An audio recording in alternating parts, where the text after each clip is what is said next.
You are listening to the Mary Jane Society podcast, where you will meet entrepreneurs, cultivators, scientists, doctors, and inventors in the cannabis industry.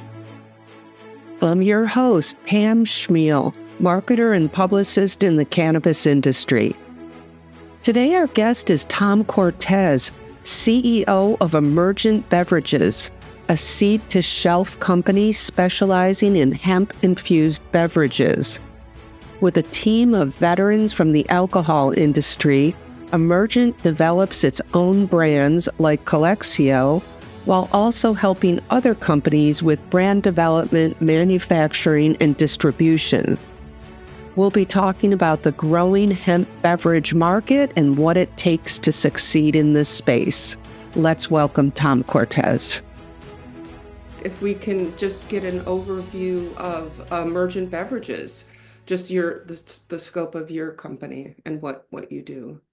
Sure. So Emergent Beverages, I founded the company officially founded it in May of 2020, but I really kind of started the business, started looking at just the whole non-alc, non-infused, non-active category, mocktails, basically. In 2019, I kind of saw what was, I wanted to start kind of my own business. I'd been in the alcohol industry for 30 plus years, started my career with Gallo and worked for distributors like Young's Market Company and have worked for different brands in the wine business, also in the beer business. I kind of went from wine with Gallo and Young's to the beer industry, started with a craft brewer called Widmer kind of brewing company out of Portland, Oregon with Kurt and Rob Widmer. I was the regional chain account manager. So I was really kind of running, 7-8 states for chains in the Northwest. And I was there only about a year, and then I got acquired by, just to give you a little background on me, I got approached by Heineken USA and became a part of their West Coast executive team. There were 5 of us that ran the West Coast for Heineken USA. And spent about 8 years there, different functions, did that for a while, then became the Safeway National Account Manager for Heineken, was responsible for Safeways across the country, about 20 states, and it was 3 Heineken regions that kind of overflowed into that at that time. They were the largest player in the kind of grocery channel at that time. They had about 2,400 stores across 20 states. So that was kind of my background. And then, I worked for Chateau Pasternak Wine Imports, which was Chateau Lafite, Mondavi, CK Mondavi, did all that. But saw that in the market, and I want to start my own business. I saw what was happening in Europe, what was happening in Australia, New Zealand for non-alc spirits and mocktails, and decided to get into the space and formed Emergent Beverage Company. And then did that for a number of years, grew. We now have the number 3 non-alc brand in Total Wine & More nationally, called Beckett's, which is a publicly traded company out of Canada. And then kind of saw in the THC category, started seeing that really kind of show its kind of potential in about 22, kind of is when I really saw it. And I was working with 10 Leagues, like I said, and they were in the cannabis rec space in California. And Doug Fulton, I don't know if you know Doug. I know the name. I've seen the name pop up in the beverage space. Yeah, he had started a company called the Brand Accelerator, and he wrote a book called Grow, and it was about taking basically what we call basically an idea, and how do you go from an idea to the shelf? So we like to call it from like seed to shelf, right? From the actual product itself, grown in the ground, all the way up to how do we get it on a retailer's shelf. So he had written that, and we were in close contact. And then I said, you know what, I want to expand this business and really get into this category, but I'm going to need, partners to do it right. And so Doug and I started talking. Doug came on first, and then We actually knew that we had to develop a nonprofit organization across the U.S. that was really focused on this category. And so there were 8 people on an original call. You had Breck Speed was representing a brand called Lark. Keith Lacewell, who was also representing a brand called Lark, and myself, Doug Fulton, David Lackner, who is now the chairman of the Hemp Beverage Association. If you're familiar with the HBA. But the Hemp Beverage Alliance, basically, is what it called, Hemp Beverage Alliance. And a couple other people were on that, but four of the partners now in Emergent were on that original call, and we actually formed the Hemp Beverage Alliance. We were one of the original founders behind all of that. We've since kind of left that organization, and we started something different, but that's how I got to meet kind of Breck Speed and Keith Lacewell, saw kind of what their attributes were, and felt it was a really good fit for Emergent, with Breck being the former CEO of Mountain Valley Spring Water. I saw that as an opportunity. He could run the back of the house. And with Keith, you basically had his contacts and over 40 years of beverage industry experience, working with companies like Walmart. He was the category captain for the new age beverage category back in the day with Sobe Water. He worked for Snapple at the time, and Snapple and all of those beverages, and kind of grew that category for Walmart. It's also worked with 7-Eleven, done other stuff internationally, started his own businesses, etc. And then our fifth partner, which is Michael O'Donnell, who used to work for August Bush III's organization, worked at Anheuser-Busch for about 18 years, was also an AB wholesale general manager, Nestle Water unit manager, and then ran sales for Mountain Valley Spring Water for about 8 years. And that's how we came to know him, because Breck knew him. And so we formed Emergent Beverage Partners, and basically started curating brands from around the U.S. and probably went through about 300 different products and looked at the taste profiles, and we created a portfolio of brands that, number one, didn't overlap in taste profiles, had their uniqueness, their own kind of brand messaging and all of that, and kind of brought them into the fold with Emergent. And that's how we kind of created Emergent. And then, brands that we represent are everything from we have Bolt infused iced tea, because you have on here, and the brands, that we work with. So Bolt teas, infused teas, Calexio, which of course won BevNet Live back in 2023 with Calexio. Crooked Beverage, which is out of Minnesota. The owner of that company is Ryan Winkler. He's the former majority speaker of the House in Minnesota, and was an integral part of crafting the legislation that's currently in place in the state of Minnesota. And then, of course, he was not reelected, and then got into the space on his own with Crooked Beverage, and he's now the CEO of Crooked Beverage, and owner of Crooked Beverage. So, and then we go through Elevado, Hector's, which is out of Louisville, Happy Flower, which is now part of Tilray Brands, right? Which is part of their Tilray Wellness division. We represent their brand. And then we also have Hop the Wave, which is out of Maine, Lark, which is out of Arkansas. And then we have Long Coast out of Maine as well. So, and we've added some others. We've just added another brand called Powered by Plants, which is out of the Texas area, more focused on the spirits and shot side of things. And then we've got a lot of other things that are coming down the pipeline as well. So those are kind of our brands and how Emergent was developed. And that's kind of how we got the company. What do you think the risk factor is for you as a company if the hemp, loophole gets removed, or, I guess you haven't invested in companies, you're distributing these brands. So it's not like you've invested money in all these brands. How do you view? We are investing at growing the brands, all of that. But we do have we do have stake in the game, so to speak, with all of the brands, not only from an upfront revenue perspective, but a back end revenue perspective. And we've done that in a pretty unique way, which doesn't dilute the value of the companies in which we represent in terms of equity.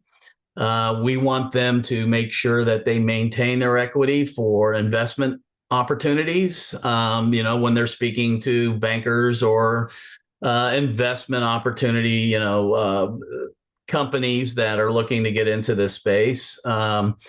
We have not taken, equity out or value out of the brands. We've left that intact, but like I said, we have a mechanism in place that we uniquely use to show the value of the brand. If we grow the brands and scale them to the point where they're sold to another entity, we basically benefit from that on the back end. Right. Well, just having you guys as a partner is a lot of value as well. So having the distribution in place and as reputable as the team that you have. So yeah, we would like to think so. So you're not viewing getting into the hemp beverage industry as like you're not losing sleep at night over the risk that things might shift and pull the rug from everybody. Well, basically. we're unique in the sense that, as I talked about earlier, on the non-alc, non-infused side, we actually have two channels of beverages. We have the non-alc, non-infused, and we have the non-alc infused, right? Hemp-infused beverages. So our business model, we have, the non-alc, for instance, mocktails, NA cocktails, whatever you want to call them, or spirits. We're invested in that, and that's not going anywhere.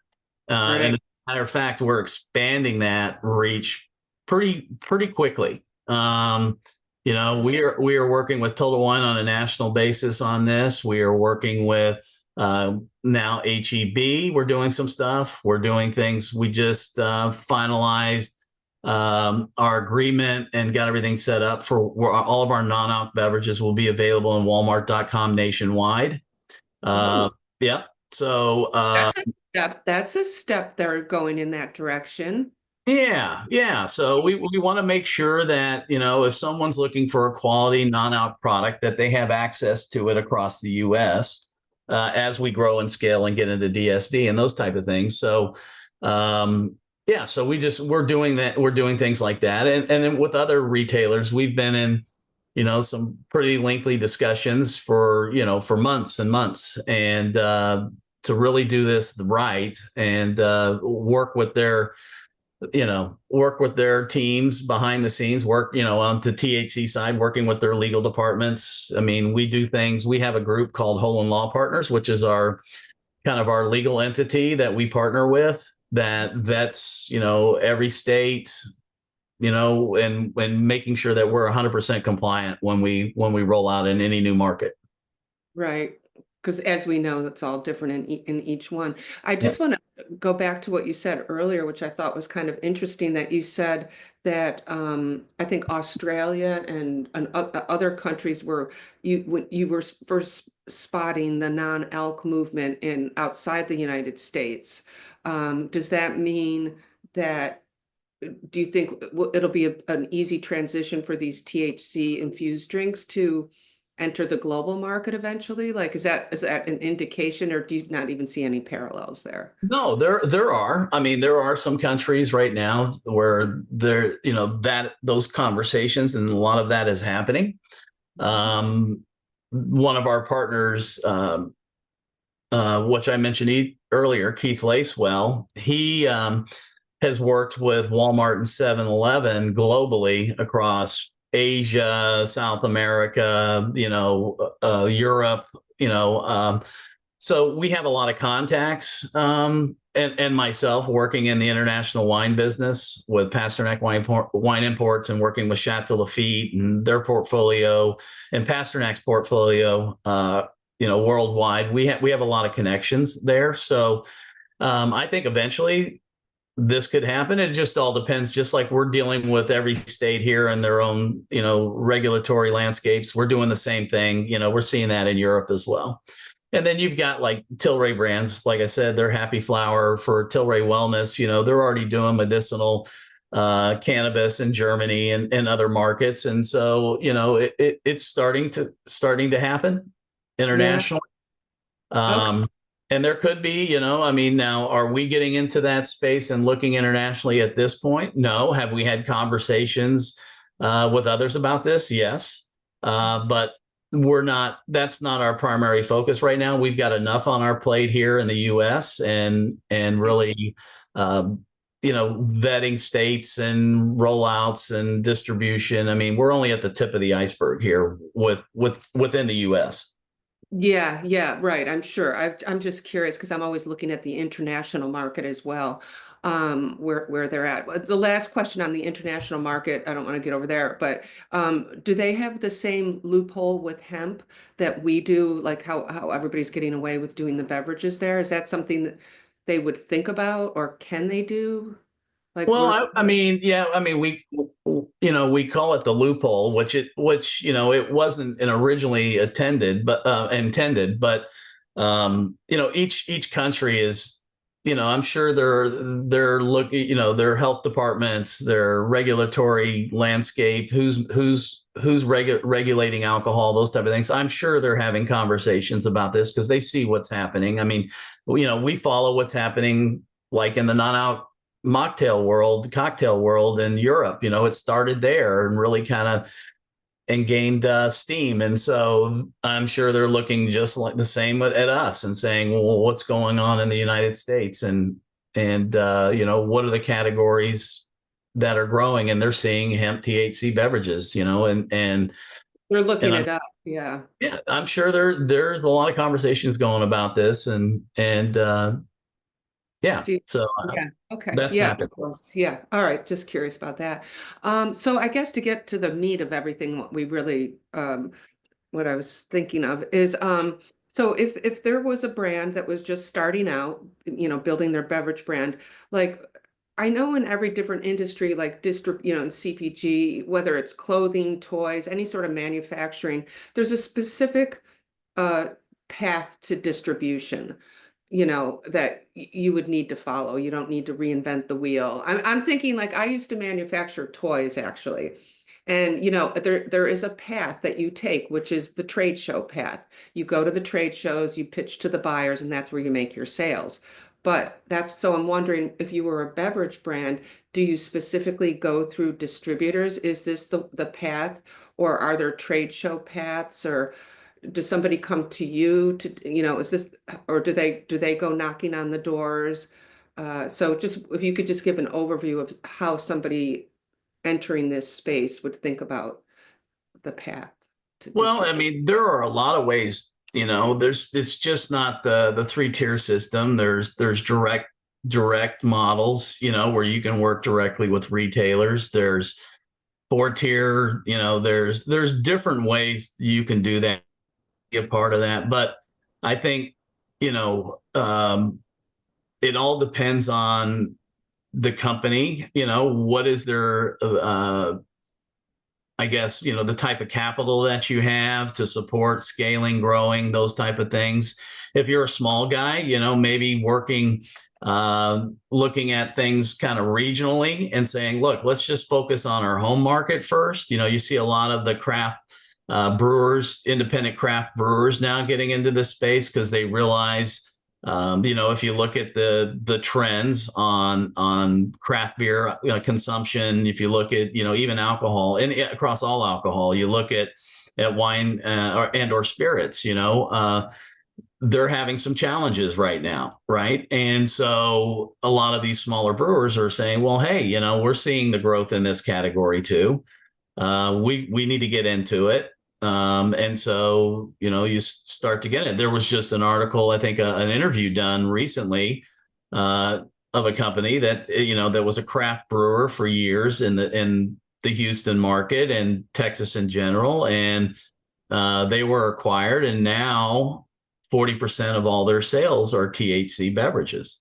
Yeah, And I'm reading that more and more now. I'm definitely reading about the brewers, a lot of brewers coming in, right?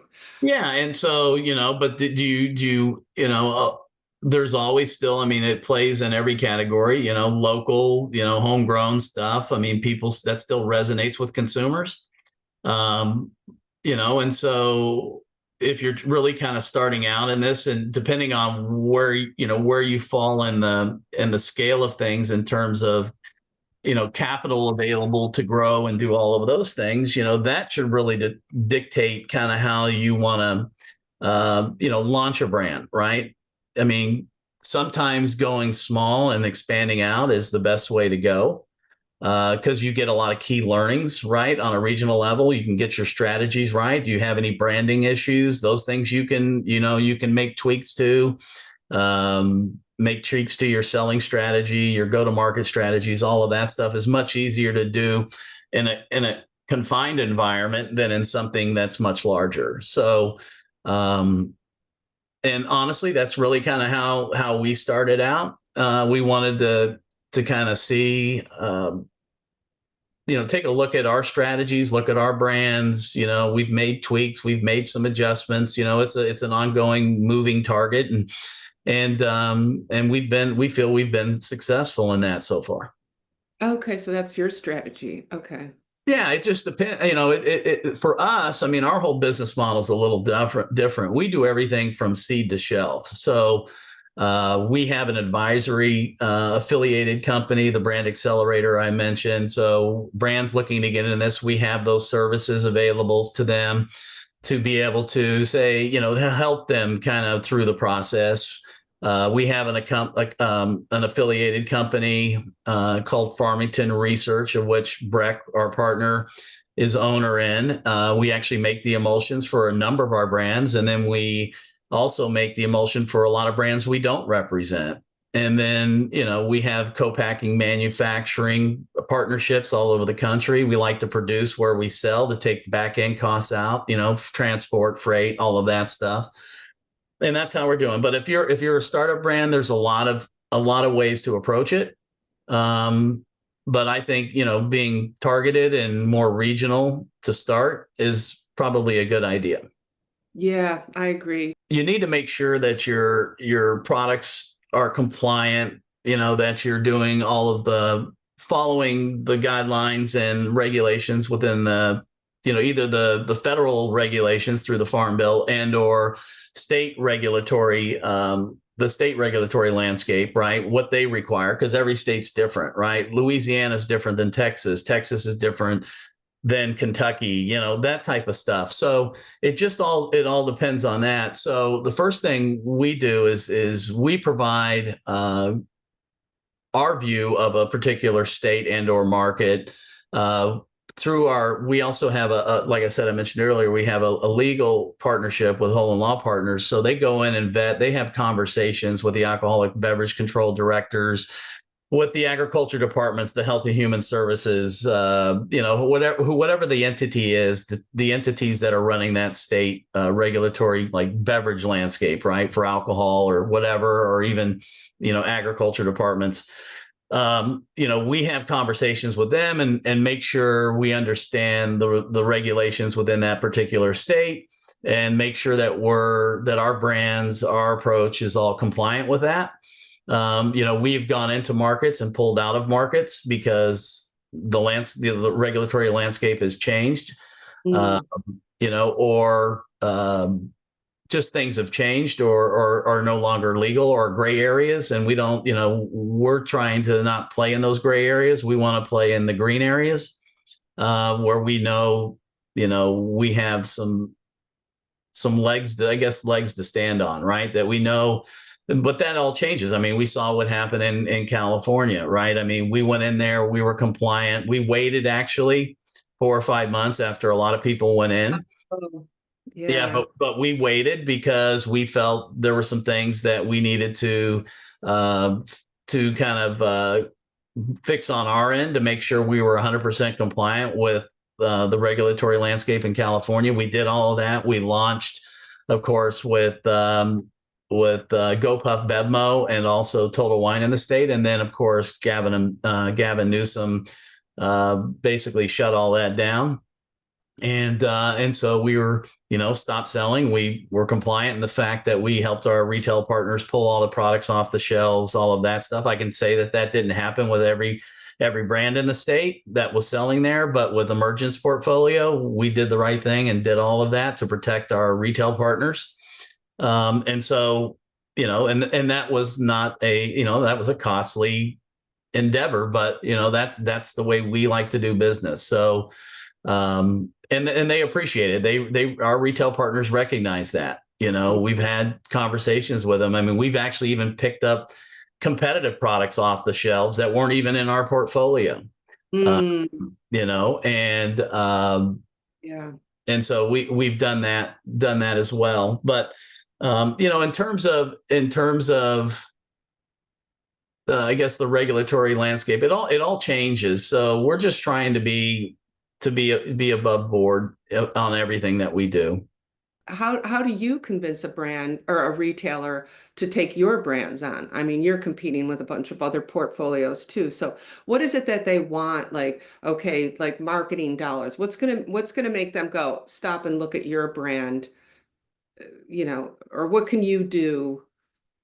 Is it offering? There are a lot. I mean, I'm not going to share how we approach it, but I think there are a lot of, if you've been in the beverage industry, I mean, most people understand kind of the steps and the processes that take place with, a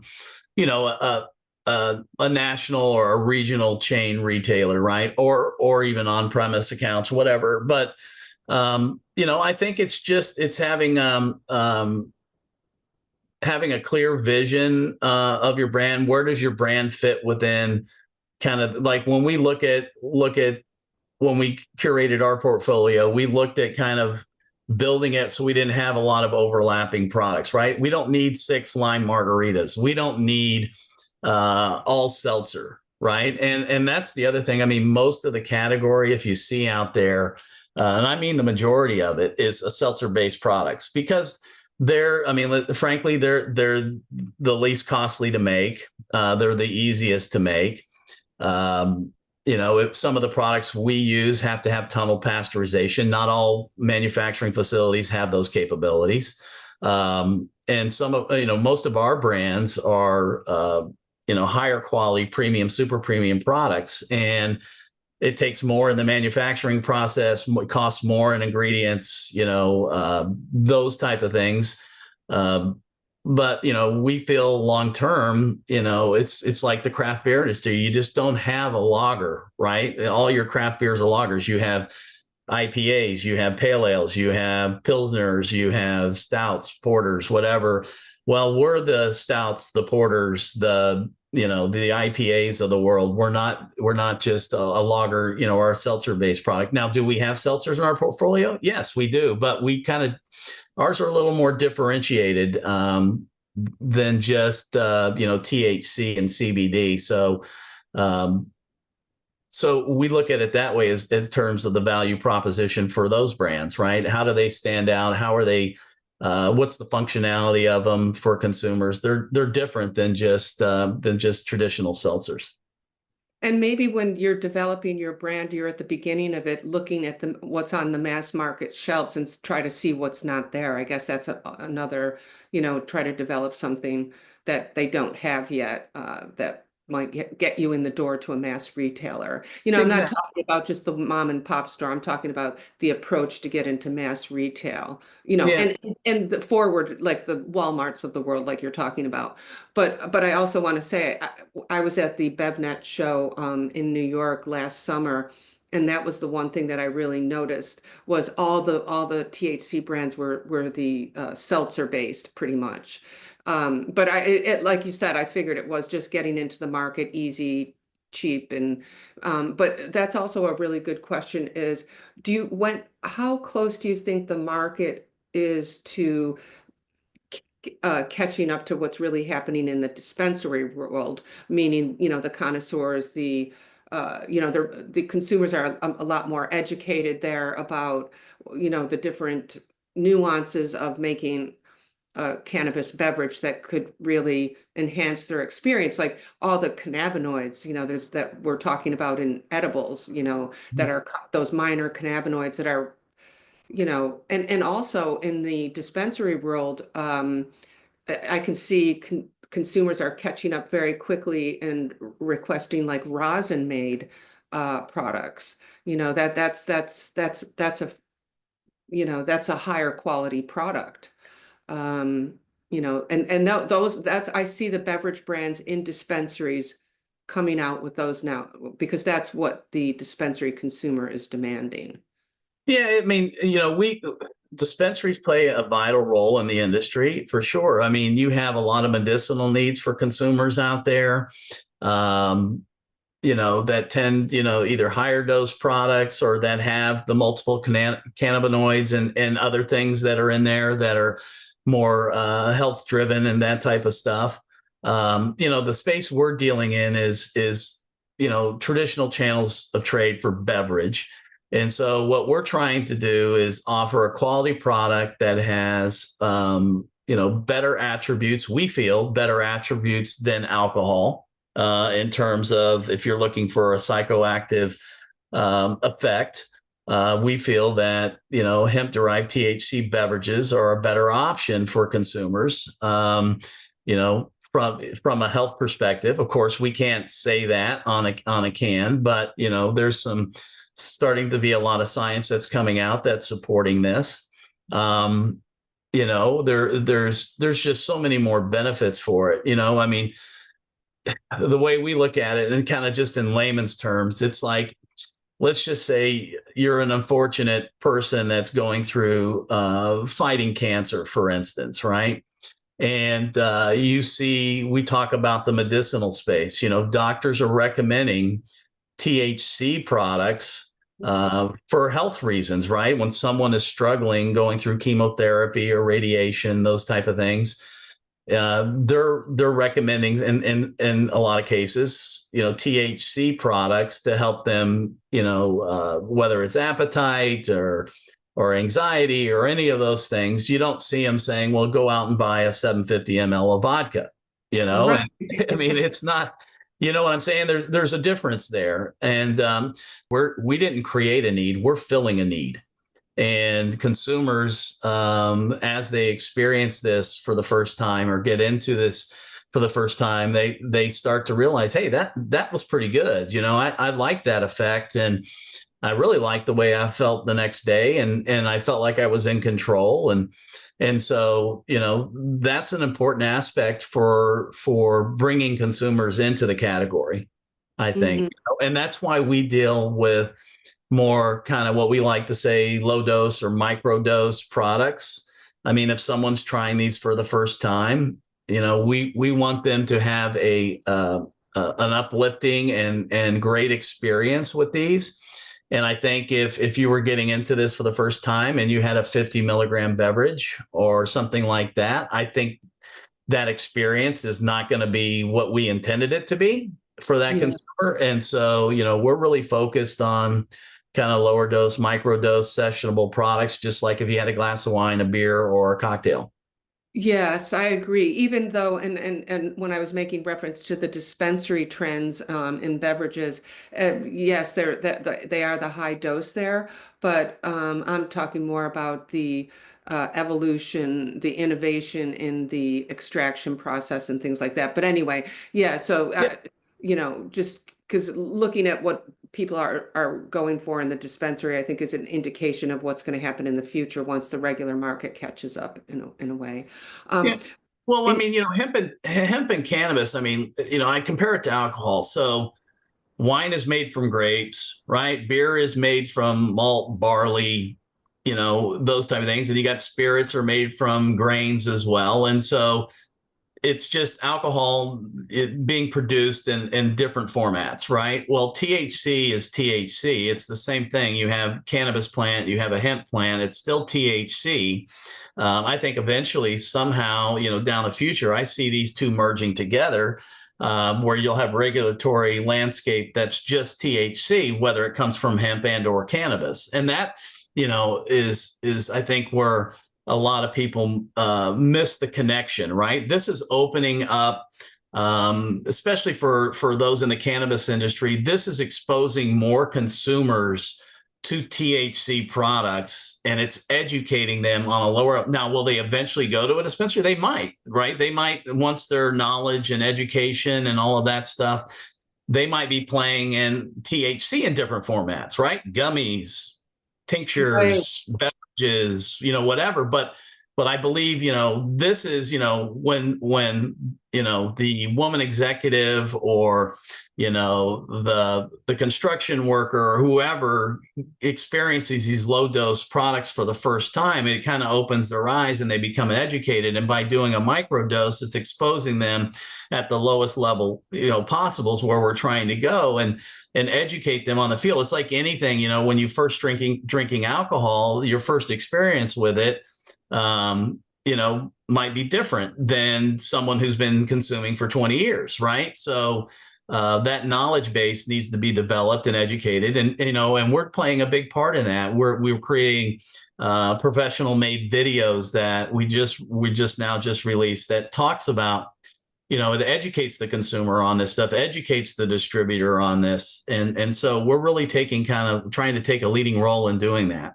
That's great. No, I agree. And it's one of the reasons. It's like the love-hate relationship with the hemp industry, meaning, those in the the cannabis side, it's because of all the bad actors that are out there flooding, Chinese-made vapes, God knows what's in those vapes and things like that, that are flooding these convenience stores. So, but that's a good point, because it's really, it's normalizing cannabis, and that, in the mass market, that might lead to sales in dispensaries and just open up the whole market in general. So it's that. We're one of the most visible, consumer goods on the planet. Based on the regulation. So one of the things we do, a lot of brands are just doing basically a potency test. We do 5-panel testing through third-party FDA regulated laboratories, right? So we're doing potency, we're doing microtoxins, microbials, pesticides, filth and matter. All of that stuff can be seen by scanning a QR code on the back of our products. And that's what it should be. Exactly. And so as a consumer, you could be sitting right there in front of the product, scan the QR code, go to the third-party laboratory test. It shows you everything in there that's passed, or if it hasn't passed, it shouldn't be on the shelf. So and everything that we do, all of our products are passed. We also look at the potency levels, right? It's hard to get exactly, if you say you're a 5 milligram beverage, to be 5 milligram, to actually be 5 exact milligrams, but we kind of look at a 10% variance, right? We look at, is it anywhere from 5.5 to 4.5, and there's reasons behind that in the science and THC and how it interacts in a beverage and, cans and those type of things.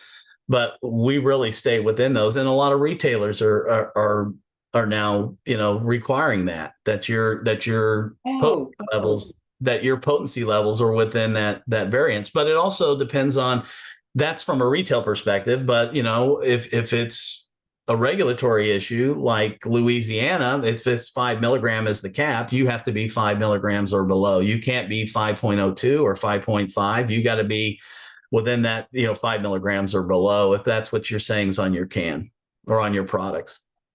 Well, right. Of course, a company like yours, is leading the way in this. It's just all these other bad people out there. But, there are, but we're starting to see a lot of that. I think as consumers become educated, as the industry grows, there's other, there are a lot of, we're just a small part of this, right? And so, but if you've got a lot of small parts doing the right thing, as consumers become more educated, those products are going to fall by the wayside. Right. And if retailers need to stand up and do the same thing. I'm so glad to hear that they're, certainly a big mass retailer, you would think, would require that they see the testing, but you never, these smaller. No, they are requiring those before they authorize a product within it.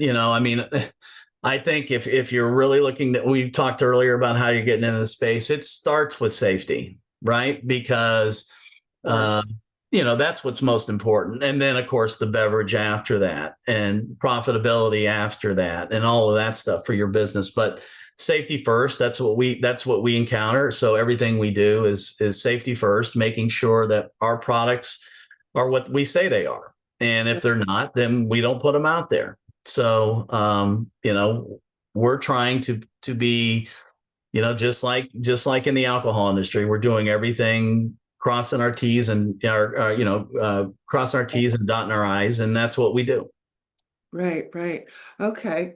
So winding down, I definitely have to ask you about the manufacturing aspect. I just want to run through that quickly as our final section. But would you also be able to just say, like, out of all the brands that you represent, the different types, like the tea and all the way to the seltzers, do you see the consumers gravitating to any specific type or is it just kind of all this, kind of the same across the board? As No, I mean, consumers, have different taste preferences. Some might like carbonated, some might not. yeah, Some might like naturally caffeinated products, like our tea products. They're brewed and steeped just like regular tea. They're not, not everyone out there is doing that. They call themselves, some teas, but they're not true traditional brewed teas. Ours are. mm, Um, and so there is really no. I mean, yeah, yeah, seltzers tend to be the kind of seltzers you're finding a lot of people getting in those beginning because they cost a little bit less. mhm, They cost less to manufacture and make. And so, if someone's looking at the shelf and they're price driven, they might try those first. But then there's other consumers that are, it's a Friday night and, I'm making tacos at home and I want a margarita, but I don't want an alcohol margarita. I want either a non-alc margarita or a THC hemp-infused margarita.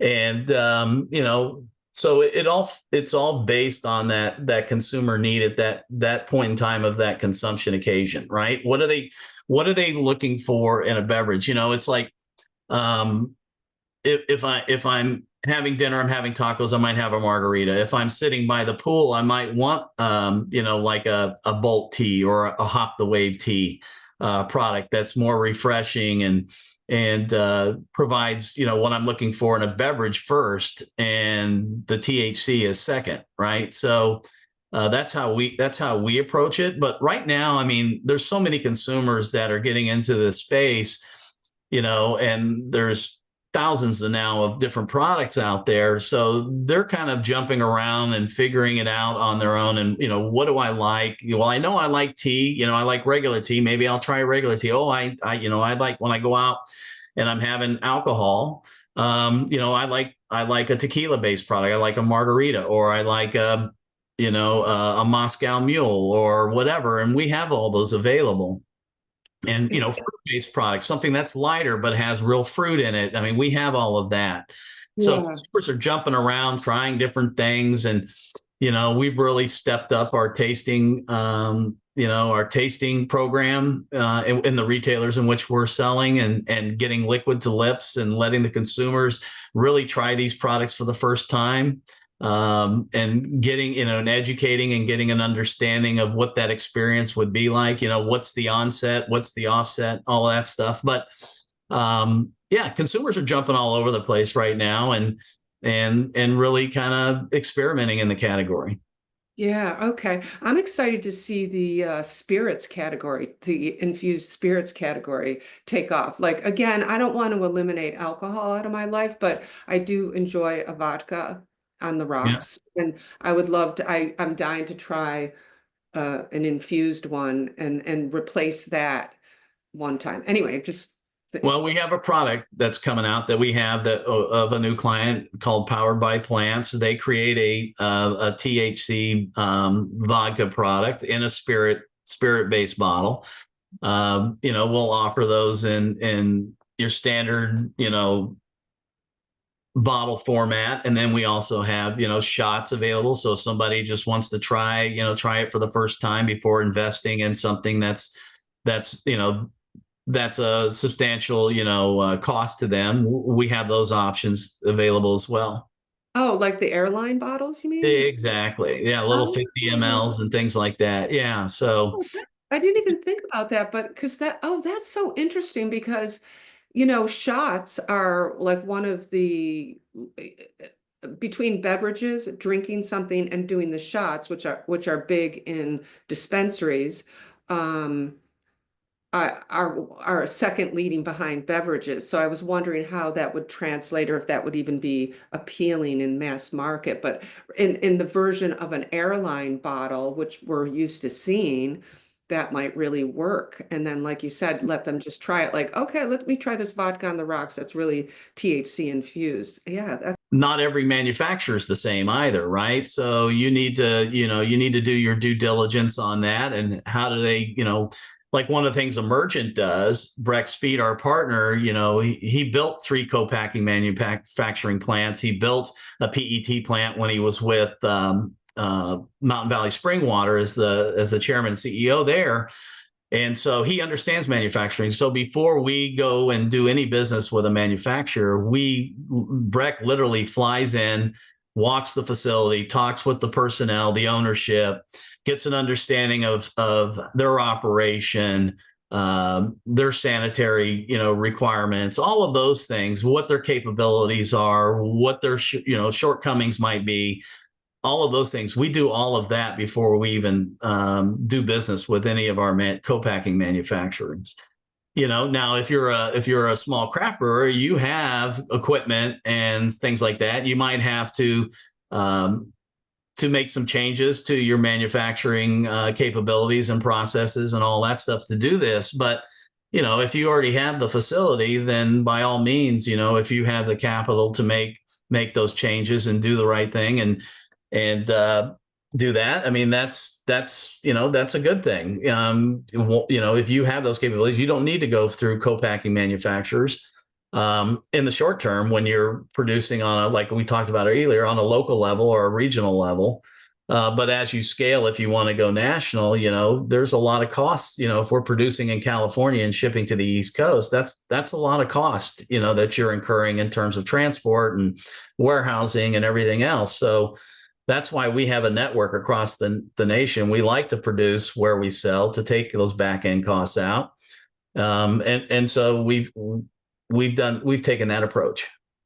The other thing is when you say how do you build a brand, how do you go to market? I mean, there's lots of ways. I mean, we're taking in the THC space, we're taking the 3-tier system model and growing it that way, which means we have to have we have a national 3PL partnership, which basically they warehouse and transport to our either to our direct customers, but most importantly to our DSD customers, direct store delivery customers, our distribution network, so they can go to Jake's Liquor or Sam's Bar or whatever, and so they're really focused on that. And then they also execute the Total Wines of the world and those type of things, and deliver and merchandise and do that in those retail establishments. It's basically your portfolio of brand. You have a portfolio of brands that your company is selling and manufacturing. You're just doing the whole process from. We're a one-stop shop. We like to say from seed to shelf.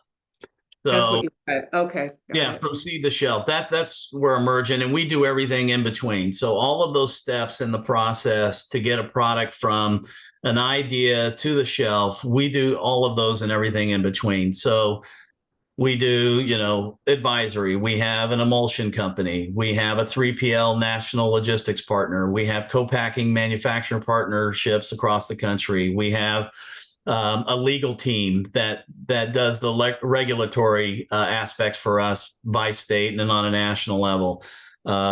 We have our experience in relationships with headquarter, like national retailers, with regional retailers. We have, we have our distributor partners that warehouse and deliver to general market, on premise, regional chains, all of those things. So we've put the whole infrastructure together and literally did it in about 6-8 months, and have expanded. And now I believe By the end of Q1, we'll be in states. How many states did you say? 15 states. 15. Okay. Yeah, 16. Oh, 16. Sorry, you froze Yeah, there. and Okay. with tier one distributors, and by tier one I mean your Anheuser-Busch's, your Molson Coors, your Right. Mex Coors, your Lippmann Brothers. These are well established alcohol and non-alcoholic distribution companies. Wow, what a boy, somebody getting into your canopy would be very lucky. So I guess I'm not even going to go down that road. Somebody trying to pitch you their product to get into your canopy, but I just do want to. And the other thing on the manufacturing and to clarify, so the manufacturer is the bottler, I guess, right? The formulator and the bottler. Is that the correct term I'm using? Yeah, so we do the emulsion. We're not the only one. You have Vertosa, you have Source. There's a lot of there's other companies that are doing the emulsion aspect of it. It's another aspect. We represent 11 brands, but we basically do either emulsion or manufacturing for 32 other brands that we don't represent. It's just it's one of the services that we offer. We have what we call a list of services. You don't have to do all of the services. You can pick and choose what kind of fits with your strategy as a brand. Like you might say, look, we have the manufacturing done because we have a facility. We're a craft brewer. What we don't have is we don't have the emulsion, right? Or we don't understand DSD distribution, or we don't have the relationships, with some of the headquarter, these national, regional chains. We have a lot of different aspects. I mean, in terms of our distribution, representing distribution, we're pretty full up right now. We have, I think, a total of 85 different SKUs that within our portfolio. And so we kind of are full up on the distribution side, but we still have, we have resources for 3PL logistics and all of that stuff that we can provide brands and other companies looking for those type of resources. So basically, you've got to find the person who does the emulsion, then you have to find the manufacturer, and then, okay, I'm just trying to think of all the different pieces. You have to find the manufacturer that has the capabilities for your brand. Number one is, not every manufacturer is the same. I mean, some have, if you're doing, a coffee product, you need retort. If you're doing a tea product, right, you need to be able to have those, have like tunnel pasteurization. There's different aspects, and not everybody has tunnel pasteurization. Also on the scale and costs, right? I mean, there are some manufacturers where you can do, limited runs, which costs a little more. And there's others that, you're doing 1,600 cans a minute.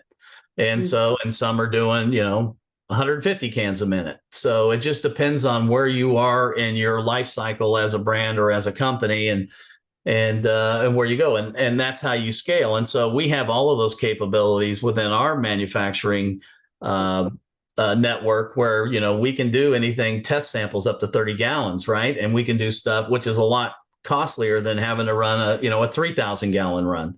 And then you're sitting on product in your warehouse and you've got nowhere to sell it, and now you're trying to get customers. Whereas we take a different approach. We produce to the size of the brand and where they are at this point in time in their life cycle. And so I think that's very important, because you don't want to be sitting on inventory and having your liquidity tied up in inventory sitting in a warehouse somewhere, and you're hoping to get a retailer to bring it on so you can start moving it. So there's different, like I said, different stages within the life cycle of a brand and where they are. All I have to say, the beverage industry is big business. This is thank you. I'm going to say we're ending here because we've taken up so much time of your time, and I really didn't mean to. But it was so interesting, and there's so much to learn. It's just a very complicated and could be very costly if you don't do it right. Well, that's why we have the brand accelerator, the advisory. We can guide you through that process, right? It's like, okay, this is what you need. These are the steps that you need to take, number one, to produce a product. And these are the steps, number two, in which to acquire a distributor. And these are the steps, number three, on how to get it on a retail shelf. And then you've also got step four, we really even talk about, which is how do you create the pull off the shelf, right? On the marketing and branding side and resonating, and getting your brand in the forefront of consumers where they actually walk into a store and say, oh, I saw a social media post on that product. I'm going to give that a shot. What does like a really full-blown national marketing initiative cost, like to really get something known? What would the budget be like? What, they shouldn't even think about it unless they have this budget. Yeah, that all depends on your strategy, but you do need National brand. Yeah, on a national brand. I mean, there really is. I mean, because of the state regulations and things like that, there really isn't any national brands right now.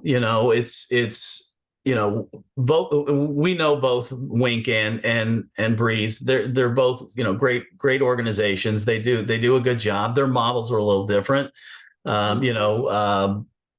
Breeze started out in the DTC space and really pushed that, and Wink's kind of taken more of a brick and mortar approach, which is where we've kind of gone. But they, so I mean, it just all depends on your strategy. I mean, like I said, there really aren't any national brands at this point, and I wouldn't even call them brands because it's more national products, right? You're really not a brand until you get a bar call or someone walks in and specifically asks for your product, right? Now you've become a brand in that establishment or that market or whatever. And so right now there's a lot of products out there. I think we're distributed in 16 states, and that's pretty substantial in the industry. And so are going to be in all 16 states, but it's just at the infancy of this. And,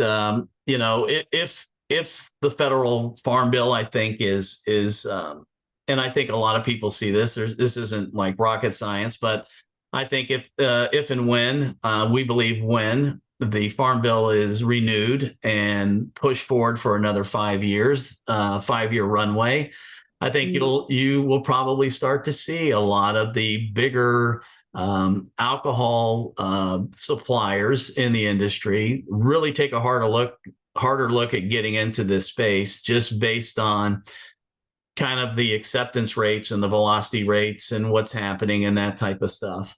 Now, just like alcohol, every state is different. They can put in their own regulations and things like that, and taxation and all of that at the state levels. And so that will be always ongoing and ever changing. But from a national perspective, we are working hard at that. But I don't think there's really any national brands. And I don't know if you can really equate to what those cost implications might be. I can tell you, just in the 16 states we're in, it's substantial if you want to go wide and deep in your distribution and availability to consumers. But for the most part, I don't really see any national brands out there right now. And that's why you have so many people getting into this space, because it's still in the beginning parts of it, and everyone wants to be that new national brand, right? And a lot of us are working hard at that. And I think within a year to 2 years, that will significantly, increased in terms of availability and distribution. And we hope to have, be a bigger part of that, be a big part of that. All right. Well, thank you, Tom. Really super great to meet you. Well, I appreciate your time too, Pam, and the opportunity to speak a little bit about Emergent and the category overall. I think the takeaway message here is if you're a distributor and or a retailer and you're looking at getting into this industry, I think, number one, a lot of this, you have, some of the bigger players, especially, I mean, well, you have everyone, but really the bigger players in the distribution and the retail space, they're looking at this, through their legal departments, through their banking, through, their insurance and liability and all of that stuff, which they should do, right? They're vetting like they do everything. And, I really feel this is a generational opportunity. And they only come around. Well, that's why you call it a generational opportunity, right? Once in a blue moon. And I think this is really kind of the next forefront of a new beverage, not even, I mean, just talking beverages, a new beverage category, adult beverage category that consumers will continue to incorporate into their consumption occasions, right? I mean, are they still going to drink alcohol? Of course, it's part of our society. It has been, for umpteen years, whatever. But I mean, it is a viable category. It's different than alcohol. It's really the first psychoactive alternative to alcohol in a beverage format. And I think consumers are, they're looking for the new age beverages. What's the next, best thing, and what's healthy and health. What is a healthy alternative, right? This is the mindful lifestyle driven category, and that's why consumers are resonating to it. They're looking for something else, or something in addition to. They can consume on an ongoing basis and feel better about themselves, and know that they're putting something that's better into their bodies. We're all doing that. I mean, I think COVID accelerated it for sure. The pandemic, people really, I mean, not so much during the pandemic, but I think when we came out of the pandemic, I think a lot of people looked at their consumption behaviors and what they were eating and how they were eating and what was in their foods, and beverages being a part of that. And it's really, I think, the next generational, it's a generational shift. It really is. And you're seeing it in the data. Everywhere you look, you're looking at trends on beverages and what's resonating, what's growing, and what isn't, The next big trend. Yeah. And I don't think this is, we've seen trends where things have come and gone. Maybe. You know what I mean? I mean, we've seen trends. It's bigger than a trend. Yeah, it's bigger than a trend, because you've had, for instance, when I worked for Gallo, I was selling Bartles and James wine coolers, and we were competing against Seagram's, right? And those were wine-based alcohol beverages. And then you saw kind of malt-based beverages like Smirnoff Ice and some of those come in. And then, we can go down the line, and kind of the latest was, of course, the hard seltzers. Those came into play. But that, to me, was just, one alcohol in a different format just for consumers, right? It was still all alcohol. It was just, whether it was wine-based, whether it was malt-based, whether it's spirit-based, it's still alcohol. This is like the first alternative to that, right? It's THC-based. And so it's just different. It's a different psychoactive effect than alcohol, but it still gives you that euphoric feel, that relaxation, that kind of time to recover, right? And just kind of blank out for a bit in our busy world of today. Thank you, Tom. Thank you so much. Really. No problem.